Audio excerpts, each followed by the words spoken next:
अविवाहित पुरुषांसोबत विचित्र कांड करणाऱ्या तरुणीला बेड्या ठोकल्यात। तरुणीचा मोड्स ऑपरेंडी ऐकून पोलीसही चक्रावले। ती अविवाहित पुरुषांना गाठायची अन पुढे काय घडलं पाहण्याआधी AM मराठी न्यूजला जरूर सबस्क्राईब करा। पोलिसांनी दिलेल्या माहितीनुसार पूनम नावाची ही तरुणी नवरी मुलगी म्हणून उभी राहत असे आणि संजना गुप्ता नावाची महिला तिची आई असल्याचं नाटक करायची। विमलेश वर्मा आणि धर्मेंद्र प्रजापती हे ज्यांना लक्ष केलं जाऊ शकतं अशा अविवाहित पुरुषांचा शोध घ्यायचे आणि त्यांची पूनमशी भेट घडवून आणायचे।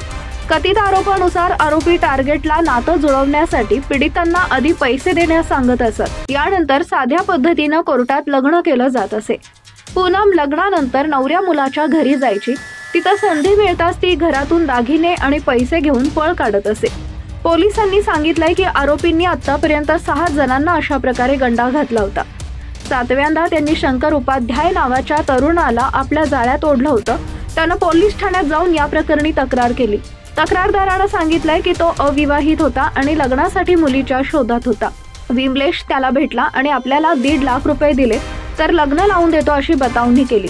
यावर शंकर उपाध्याय तयार झाला होता। शनिवारी विमलेशनं त्याला कोर्टात बोलावलं आणि पूनमशी ओळख करून दिली। यानंतर त्यांनी शंकरकडे 1.5 लाख रुपये मागितले। शंकर उपाध्यायला संशय आल्यानं त्यानं पूनम आणि तिची आई म्हणून ओळख करून दिलेल्या संजना यांचे आधार कार्ड मागितले।